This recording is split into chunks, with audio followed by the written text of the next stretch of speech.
좀 이렇게 시간이 안 가는지 정말 버스 안에서 going 이불 속에서 going은 언제나 너에게 going. Assalamualaikum warahmatullahi wabarakatuh. Halo semuanya, sudah lama kita tidak berjumpa. Kembali lagi kepada rutinitas saya tiap minggunya, yaitu membuat sebuah video presentasi.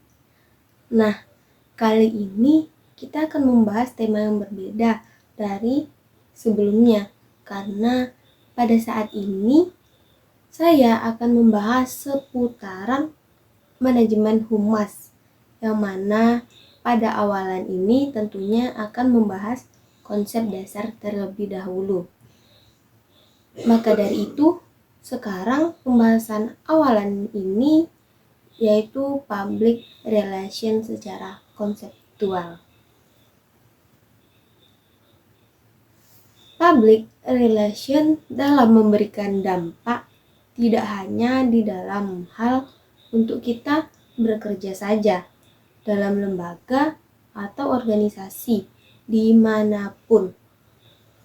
Konsep ataupun keseluruhan dari public relation bisa diambil lalu kita gunakan dalam kehidupan personal, yang berarti tahap demi tahap, proses demi proses, bagian, tujuan, dan syarat perilaku dari public relation officer bisa dimanfaatkan dari diri sendiri, bisa menjadi kunci kesuksesan dalam menjalankan segala bentuk kehidupan. Dalam pembukaan public relation ini ada 4 istilah yang memiliki makna yang berbeda-beda dari setiap istilahnya. Yang pertama itu ada marketing. Istilah marketing ini dalam kehidupan sekarang itu pemasaran. Bagaimana proses membuat masyarakat atau orang lain tertarik kepada produk atau jasa yang kita jual dari suatu perusahaan atau yang kita perkenalkan untuk dilakukan proses yang lebih panjang lagi. Marketing fokusnya ini kepada meyakinkan orang lain bagaimana produk yang kita jual. Contohnya, seseorang ingin meyakinkan orang lain bahwa dirinya itu baik. Tentunya diri dia sendiri yang akan menjelaskan kepada lawan bicaranya. Jika ia tidak mau untuk menjelaskan atau tidak bisa untuk menjelaskan tentang seputaran dirinya, maka lawan bicaranya tentunya tidak akan tahu apakah benar dia orang baik atau hanya omong kosong belaka. Dalam proses meyakinkan ini, tentunya banyak sekali trik yang kita gunakan karena kita berfokus pada target agar bisa diterima. Jika dalam konsep marketing, agar target utama bisa yakin bahwa apa yang kita sampaikan tersebut benar. Karena utamanya marketing itu sebagai penjualan, meyakinkan dan memperkenalkan suatu produk atau jasa kita kepada orang lain. Yang kedua ini ada advertising, di mana penyajian suatu materi atau pesan dalam bentuk komunikasi dengan suatu lembaga, organisasi, atau seseorang kepada masyarakat. Tetapi dalam penyajiannya ini lewat media massa yang menggunakan bahasa yang bersifat persuasif, mengajak. Ini berarti sebagai jasa periklanan dan bisa dilakukan dengan tujuan mempromosikan produk, barang, atau jasa yang dijual oleh suatu perusahaan. Contohnya, dalam konteks periklanan tadi, seperti ia menjual dirinya itu terus-menerus, bukan hanya satu kali, tetapi berulang-ulang seperti saya orang baik, saya orang baik, saya orang baik. Maka dalam periklanan tentunya promosi atau periklanan ini memiliki biaya yang lebih besar daripada produksi, karena tidak hanya memerlukan satu kali promosi, tetapi berulang-ulang agar orang lain mengetahui dan mengenali produk yang kita jual. Dan yang ketiga ada branding. Ini berbeda dari kedua yang telah saya jelaskan tadi.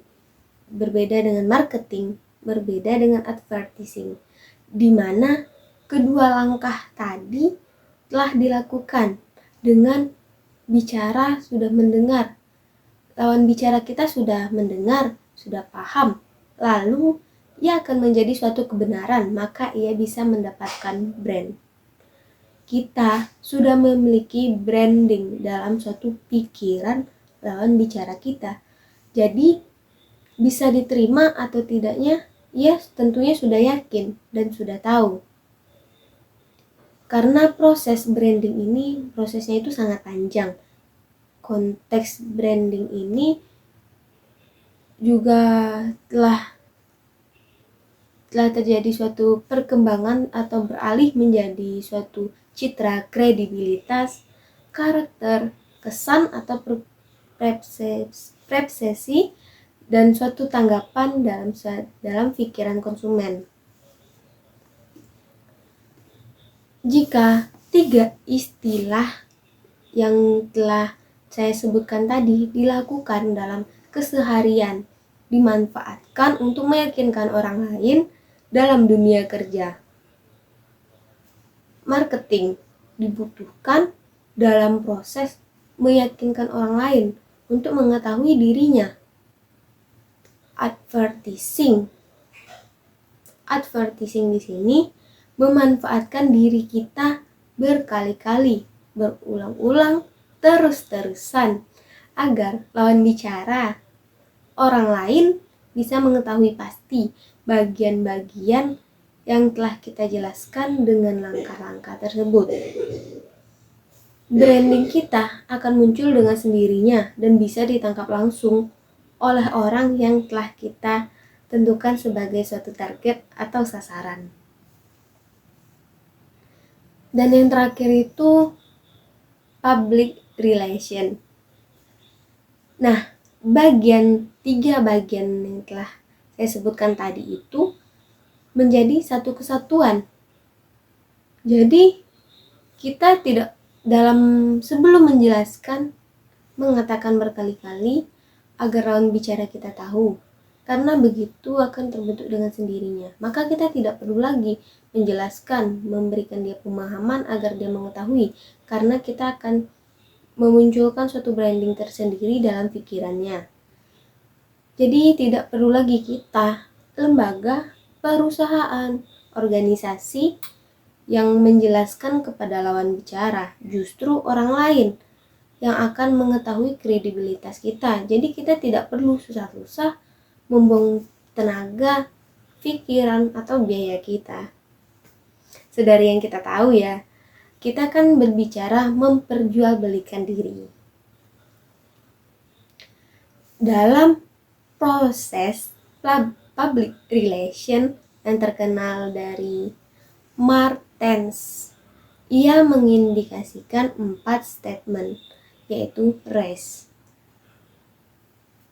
R di sini atau R di sini research, A di sini action, C di sini communication, dan E di sini evaluation. Di mana public relation officer artinya pelaku dalam suatu lembaga, dalam suatu organisasi. Pekerjaannya tidak mudah, besar atau kecilnya lembaga, mati hidupnya suatu lembaga ditentukan oleh seberapa hebatnya PR di organisasi. Bila kita bawa ke diri kita sendiri, maka hebatnya kita ditentukan oleh ilmu PR dalam diri kita, seberapa kerennya ke PR-an kita. Contohnya, bagaimana pendidikan di kampus atau ada satu data yang diperoleh bahwa lulusan kita yang baru diterima itu hanya 20% di dalam dunia kerja. Lalu sisanya tadi kemana? Jika hanya sekedar mahasiswa, publik internalnya, jika hanya dosen, pegawai, ketua jurusan, dekan, wakil dekan, hingga rektor, mungkin mereka hanya berpikir selintas saja, tetapi PR harus memikirkan dengan mengumpulkan suatu data, fakta yang empiris. Bagaimana bisa 20% ini ada? Maka masalahnya apa? Maka langkah apa yang harus dilakukan? Di sini langkah pertama itu research, di mana penelitian lapangan itu gunanya untuk menemukan berbagai data yang akurat. Dan yang kedua, action. Dengan kita datangkan ke industrinya untuk menemukan suatu data. Misalnya, mengapa perusahaan satu tidak menerima lulusan lembaga kita? Ada masalah apa? Dikali terus hingga menemukan suatu data. Yang di sini ditemukannya rendahnya kemampuan bahasa Inggris dan rendahnya kemampuan berbicara atau public speaking, yang berarti di sini ada dua masalah. Selanjutnya akan dilakukannya communication. Semua data yang dibawa tadi akan dibawa dan diperbincangkan di lembaga dengan para pengambil kebijakan. Agar lulusan kita ini menjadi terbalik dari data yang didapat atau menjadi 80%. Maka kemampuan bahasa Inggris perlu untuk dibenahi dan public speaking juga perlu untuk dibenahi. Ini akan ditemukan dalam research, lalu diolah terus oleh public relation officer dalam bentuk action, yaitu data yang dikumpulkan tadi dibawa untuk dilakukannya suatu perubahan dengan dilakukannya suatu tindakan. Dan communication tadi menjadi suatu syarat public relation officer, yang adalah menjadi suatu kemampuan berkomunikasi dan lebih baik dari itu. Ia mengkomunikasikan data-data dalam bentuk tindakan. Semua pabrik internal yang terlibat hingga mahasiswa agar mereka punya kemampuan berbahasa Inggris dan public speaking yang baik. Lalu untuk selanjutnya itu kita harus melakukan evaluation, di mana hal tersebut tidak hanya kita lakukan dalam satu dekade, 1 tahun, atau beberapa bulan saja, tetapi akan kita lakukan suatu evaluasi yang berkali-kali lipat sampai mengambil data lagi dari public relation officer ke lembaga, ke industri. Apakah sudah meningkat atau tetap saja ataukah menurun? Jadi kita menemukan apa penyebabnya. Di sini public relation ini tidak hanya berguna dalam suatu pekerjaan saja,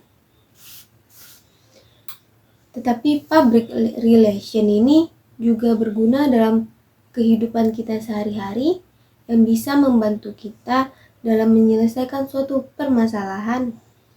Maka dari itu, untuk meningkatkan lagi suatu public relation ini perlu kita tanamkan lagi, perlu kita asah lagi di dalam diri kita sendiri. Banyak salah, saya mohon maaf. Saya akhiri. Wassalamualaikum warahmatullahi wabarakatuh.